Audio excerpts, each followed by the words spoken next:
"They're hitting my mother." The desperate cry cut through the silence of the Italian restaurant like a knife. All conversation ceased instantly. Forks stopped in midair. Glasses hovered halfway to lips. In the main dining room of Bella Vista, where men in suits discussed business in low, respectful tones, the interruption was like a thunderclap on a clear day.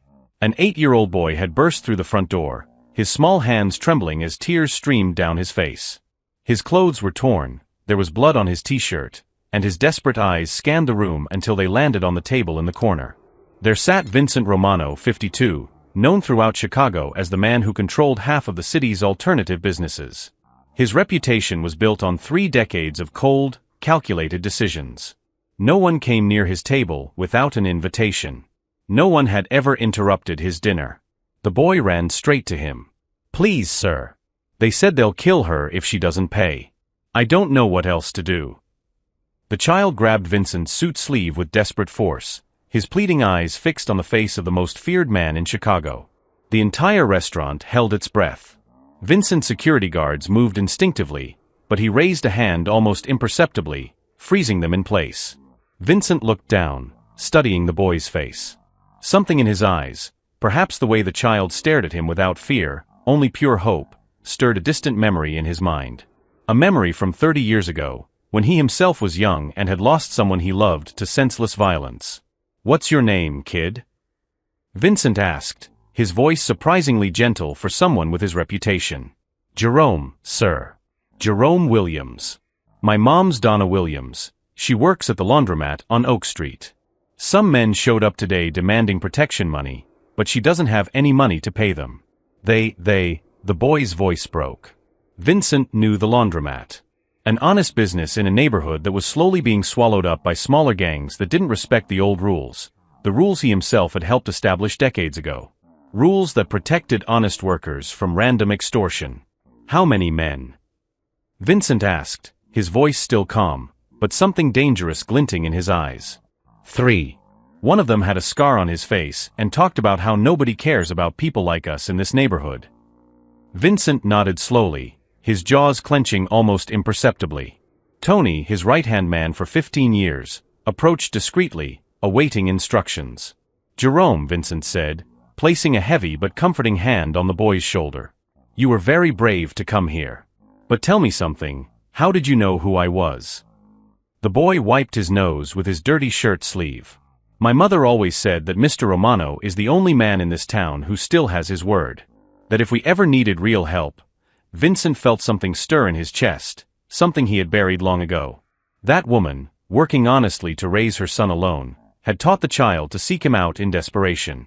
There was a cruel irony in that, a mother sending her son to the most dangerous man in town for protection. But perhaps she knew something the others didn't. Perhaps she understood that behind Vincent Romano's reputation, there still existed a code of honor that many had forgotten. "Tony," Vincent said quietly, without taking his eyes off Jerome, "get the car ready. And call Dr. Martinez, tell him you may have some work for him today." As Tony walked away to make the calls, Vincent knelt down to Jerome's eye level. "I'm going to help your mother. But first I need you to tell me exactly what happened. Every detail, every word you heard."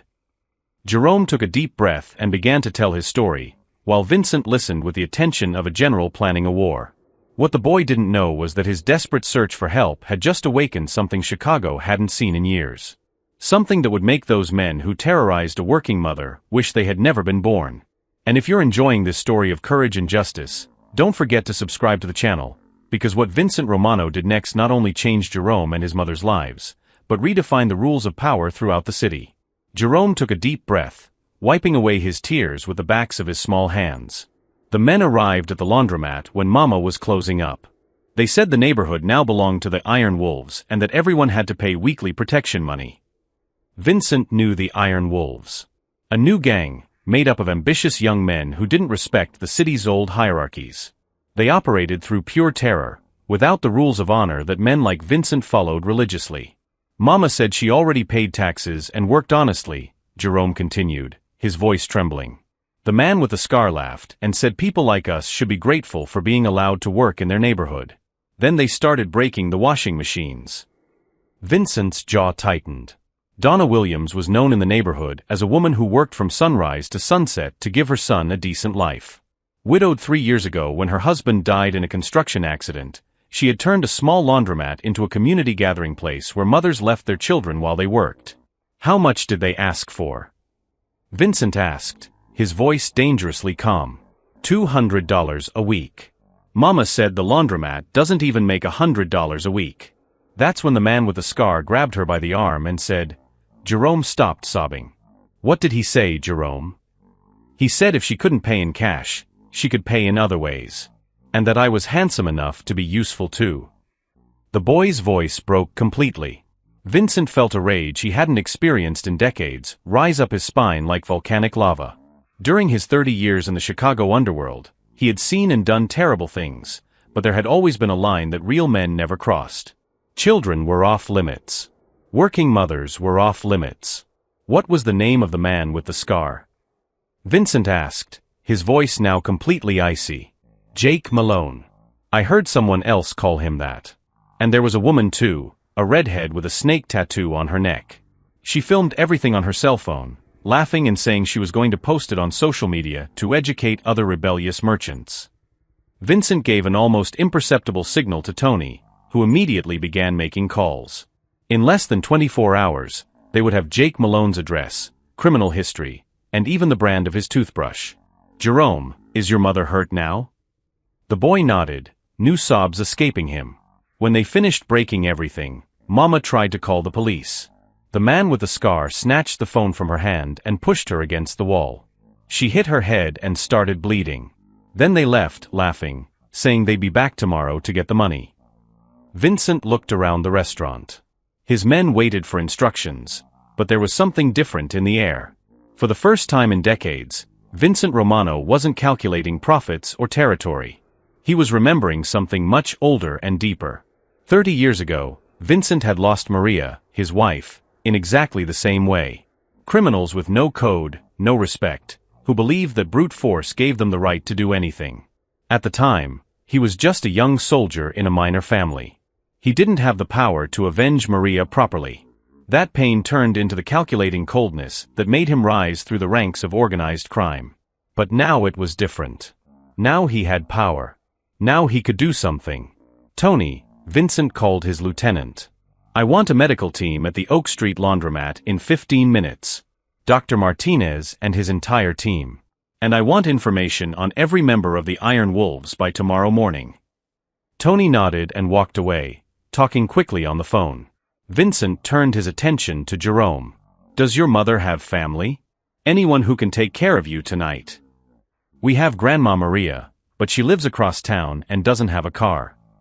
Don't worry about that. I'll arrange transportation.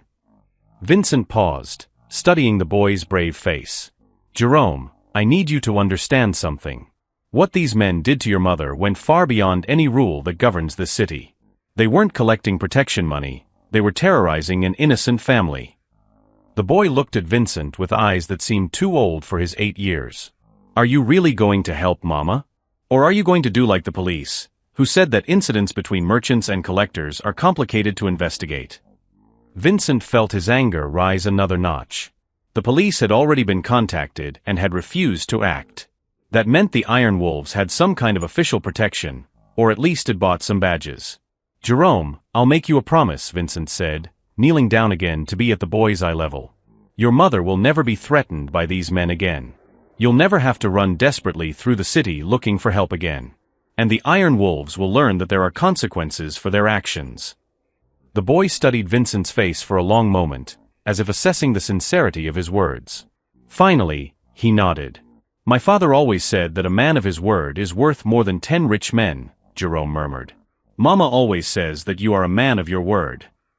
Vincent felt something break inside his chest. That woman had taught her son to seek him out not out of fear, but out of respect. Not as a criminal, but as someone who still upheld a code of honor in a world that had forgotten what that word meant.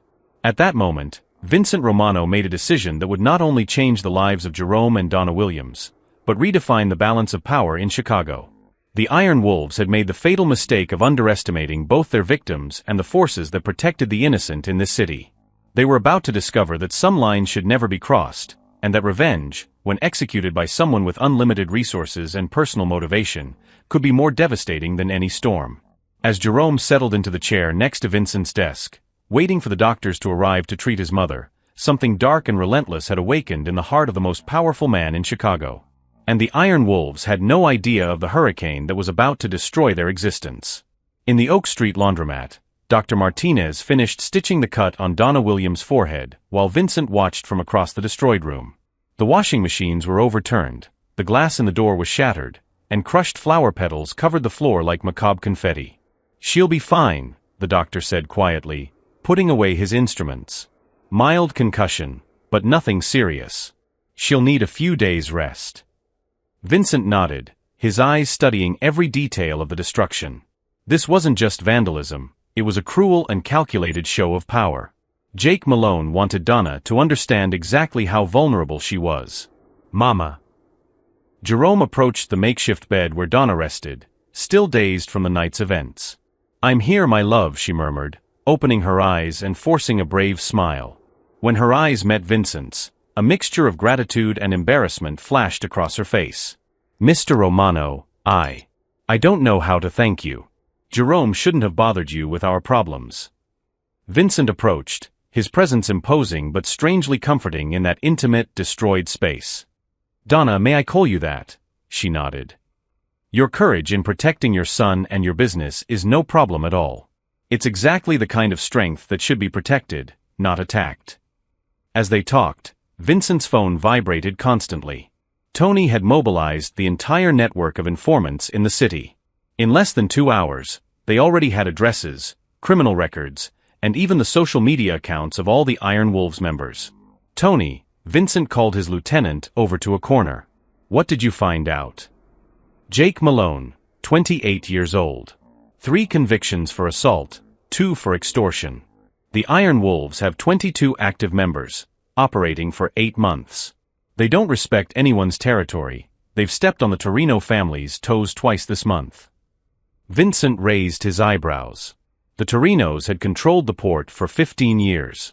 If the Iron Wolves were challenging even them, it meant they were either stupidly ambitious or had protection Vincent didn't know about. "Go on," Vincent said. "The red-headed woman Jerome mentioned is Cassie Morgan, a former stripper turned Instagram influencer. She actually films the collection visits and posts edited clips on social media as educational content about urban reality. She has 50,000 followers who think she's making a social documentary." Vincent felt his jaw tighten. It was even worse than he had imagined. Not only were they terrorizing working families, they were turning that terror into entertainment for the masses. "Jake has a TikTok account too," Tony continued, showing his phone. "Check this out." On the screen, Jake Malone appeared in a video posted just 2 hours ago. He was in a bar, clearly drunk, flashing a wad of cash at the camera. "The folks in the Oak neighborhood are finally understanding who's boss around here," Jake said, laughing as he counted the money. "When you teach a lesson right, the other cockroaches learn real quick where they belong." Vincent watched the entire video, his hands slowly clenching into fists as Jake described in graphic detail how he had educated a little black girl who thought she could challenge his authority. 53 comments, Tony muttered. Most supportive, some asking for more videos. People are offering him money to visit specific businesses they don't like. Vincent closed his eyes for a moment, feeling a distant echo of the night Maria died. The same cruel coldness, the same total lack of humanity. But this time would be different. This time, he had the power to deliver justice. "I need to make a call," Vincent said, walking away. He dialed a number he hadn't used in 5 years. On the other end of the line, a familiar voice answered after 3 rings. Detective Williams. "Sarah, it's Vincent Romano." There was a long pause. Detective Sarah Williams had worked on cases involving Vincent's family for a decade, developing a strange professional relationship based on mutual respect and clearly defined lines. "Vincent. It's been a while. I need a favor, Sarah. It's not the kind of favor that will compromise your badge." "I'm listening." "Do you know a gang called the Iron Wolves? Specifically, a guy named Jake Malone?" Vincent heard Sarah sigh on the other end of the line. "Unfortunately, I do. We have 7 reports of extortion against them in the last 2 months. All the victims refused to testify. Too scared. And why can't you do anything? Because Jake has a cousin in the department. Detective Mark Morrison, from the Economic Crimes Division. Whenever we try to build a case, the evidence disappears, or the victims mysteriously change their minds. Vincent felt the last piece of the puzzle fall into place. It wasn't just a disorganized gang, they had police protection. That explained the reckless arrogance, the lack of fear of consequences. Sarah, what would you say if I told you that Jake and his gang recorded evidence of their own criminal activities and posted it publicly on the internet? There was another silence, followed by a low, dangerous laugh. I'd say you found a way around the corrupt cousin problem. Exactly. But I'm going to need you to be ready to act when I say so. And I'm going to need you to protect one specific family from any retaliation. The Williams family on Oak Street. Vincent was taken aback.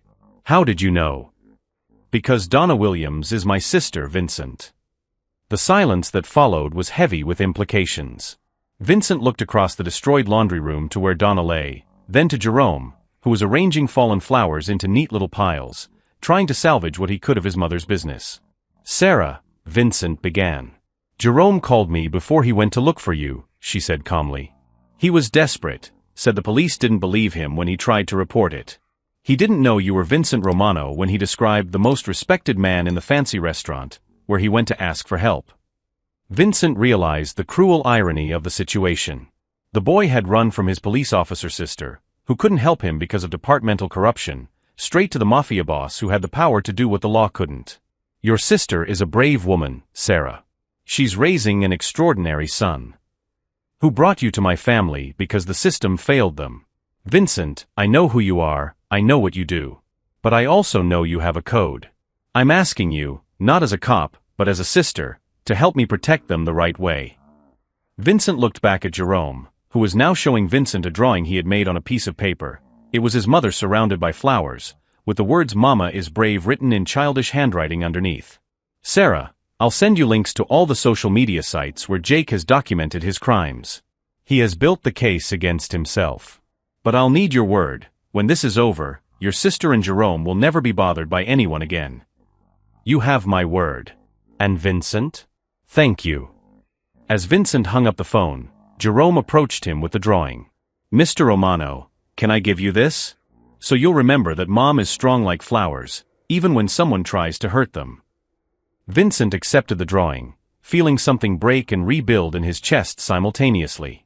It was a simple gift from a child, but it carried the weight of everything he had lost and everything he now had the chance to protect. Jerome, I'll keep this forever. And I'll make you a promise. Your mother will never have to be afraid again. Neither will you. As he tucked the drawing into the inside pocket of his jacket, right over his heart, Vincent Romano finalized the plan that would not only change the lives of the Iron Wolves, but prove that sometimes justice and crime can work together when the goal is to protect the innocent. Jake Malone had made the fatal mistake of documenting his own crimes on social media. Now Vincent was going to use that digital arrogance against him in a way the young criminal could never have anticipated.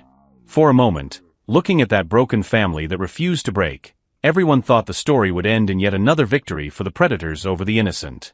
But those who understand true strategy know that the best revenge begins exactly when the enemy thinks they have already won. And Jake Malone was about to discover that he had chosen the wrong victims to terrorize. Jake Malone woke up the next morning feeling like his world had been turned upside down. His phone had exploded with notifications overnight, hundreds of messages, missed calls, and something that made his blood run cold, an Instagram notification informing him that his profile had been flagged for multiple violations of community guidelines. What the hell, he muttered, scrolling through his feed. All of his videos had been removed, his account suspended, and worse, screenshots of his posts were being shared by thousands of people with hashtags like #JusticeForDonna and #ProtectOurCommunity. Jake quickly opened TikTok, only to find that the situation there was even worse. Someone had created a compilation of all his most incriminating videos, edited in such a way that his own words became devastating evidence against him. The video had 3 million views in less than 12 hours.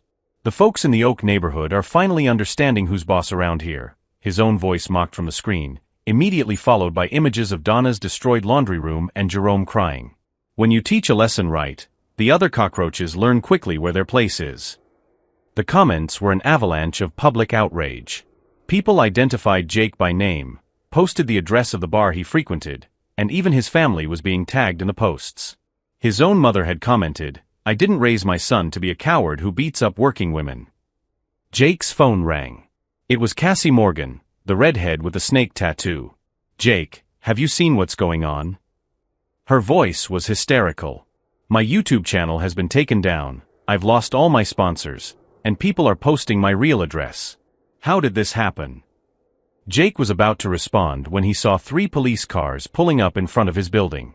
Through the window, he could see Detective Sarah Williams getting out of the lead car, a determined look on her face. "Cassie, the police are here. I have to go." "The police? Jake, what the hell did you do?" Before he could answer, loud knocks echoed through the apartment door. "Chicago police. Jake Malone, you're under arrest." Jake opened the door to find Sarah Williams holding an arrest warrant, flanked by 4 other officers. Behind her was a local media van. Someone had tipped off the press about the operation. "Jake Malone, you are under arrest for extortion, aggravated assault, and criminal threats," Sarah announced, her words being picked up by the cameras. "You have the right to remain silent. This is persecution." Jake shouted, struggling against the handcuffs. "You can't arrest me because of some videos." Sarah smiled coldly. "Actually, we can. Thank you for documenting your own crimes in such detail. It saved us a lot of investigative work." As Jake was dragged to the police car, reporters shouted questions about the Iron Wolves and the reign of terror they had imposed on small business owners. Cassie Morgan was being arrested simultaneously at her apartment across town, while Miguel Santos and other gang members discovered their faces plastered across local news outlets as community predators. But Vincent's real masterpiece began to unfold in the next few hours. Tony had worked all night, not only collecting digital evidence, but orchestrating something much more sophisticated. Vincent didn't just want to see Jake in prison, he wanted the entire Iron Wolf structure to collapse completely. At 2 p.m., while Jake waited in his cell at the police station, his phone, which had been seized, received a call that would change everything. It was from the manager of the bank where the gang kept its savings. "Mr. Malone, I need to inform you that all accounts associated with the Iron Wolves have been frozen by federal order. The IRS has launched a full investigation into money laundering and tax evasion." It turns out Vincent had contacts in some very interesting places. And when someone with his influence decides you need to be audited, the IRS discovers fascinating things about gangs that have never declared a single penny of their protection money. But the final blow came when Jake was taken in for questioning. Detective Sarah Williams sat across the table from him with a stack of papers and a tablet showing all the videos Jake had proudly posted. "Jake, I'm going to be blunt with you," Sarah said, sliding a photo across the table. "Do you recognize this woman?" It was a photo of Donna Williams in the hospital, with Jerome holding her hand. "That woman you assaulted yesterday is my sister," Sarah continued, watching Jake's face turn pale. "And that boy you threatened is my nephew. So you can imagine how personally invested I am in making sure you pay for every second of terror you've inflicted on my family." Jake tried to speak, but Sarah raised her hand. "I'm not done. Over the past 6 months, you and your gang have terrorized 47 different businesses in this district. 47 working families that you turned into your personal victims. But here's the interesting part. Every penny you extorted, every threat you made, every act of violence, is documented. By yourselves." Sarah opened her tablet and began playing video after video. Jake watched himself threatening merchants, counting extorted money, boasting about teaching lessons to people who don't know their place. "Your digital arrogance has built the strongest case I've seen in my 15-year career. 23 federal charges, Jake. 23. And that's just the beginning." Jake finally found his voice. "I want a lawyer." Sarah smiled. "Sure. But I have bad news about that, too. It looks like your funds were frozen by the IRS this morning. You'll have to take a public defender. And I can guarantee you that the state has much better resources than anything you can afford right now." Meanwhile, in another interrogation, Miguel Santos was discovering that his situation was equally desperate. The prosecution had offered deals only to those who cooperated fully, and the list of people willing to testify against the Iron Wolves was growing by the hour. Cassie Morgan, the influencer who had filmed the extortions, faced not only criminal charges but a civil lawsuit from each family she had publicly humiliated. Her 50,000 followers had turned into 50,000 people demanding that she be banned from all social media platforms. At 6 p.m., Vincent received a call from Detective Sarah Williams. "It's done," she said simply. "Jake Malone has been formally charged with 23 federal crimes. Cassie Morgan faces 15 charges. Miguel Santos has already signed a full cooperation agreement. The Iron Wolves have just become history." Vincent was sitting in Donna's rebuilt laundry room, watching Jerome draw at a new table that had been installed that morning. The child was creating a mural on the wall, colorful flowers growing through cracks in the concrete. "And the family?" Vincent asked. "Safe. Donna is recovering well, and Jerome, well, I think that boy will grow up knowing that sometimes justice really does work." Vincent smiled, watching Jerome add a small figure to his drawing, a man in a suit helping a flower grow. "Sarah," Vincent said softly, "thank you for trusting me to do this right. Thank you for proving that sometimes the worlds of law and justice can work together." At that moment, the evening news began to broadcast the full story. Local gang destroyed by its own digital evidence. 8-year-old boy becomes community hero by seeking help. Joint operation results in largest extortion bust of the decade. Jake Malone, watching the news from his prison cell, finally understood the magnitude of his mistake. He had underestimated not only his victims, but the entire safety net that still existed for innocent people in Chicago. Jerome Williams wasn't just a desperate child. He was someone loved by people powerful enough to move mountains when necessary. As the city lights came on and Donna's laundromat shone like a beacon of renewed hope, one question remained. Was it possible that a chance encounter between a brave child and a dangerous man could truly transform two lives forever, creating a makeshift family that neither knew they needed so badly? 6 months later, Vincent watched Jerome hand out diplomas at a school ceremony. The boy had become the spokesperson for an anti-bullying campaign that transformed the entire community. Donna expanded the laundry to 3 stores, employing dozens of single mothers. The family Vincent had lost 30 years ago had been unexpectedly reborn. Jake Malone was serving 15 years in federal prison, his videos of arrogance now used as educational material on criminal consequences. The Iron Wolves became an urban legend, an example of how digital stupidity destroys lives. "Mr. Romano," Jerome said, handing him another drawing, this time showing 3 people united by a heart. "Thank you for teaching me that strength isn't about hitting others. It's about protecting those you love." Vincent kept the drawing about the heart, where he kept all of Jerome's gifts. He discovered that the best revenge against the violence that stole Maria was to build something she would approve of. If this story inspired you, subscribe to the channel.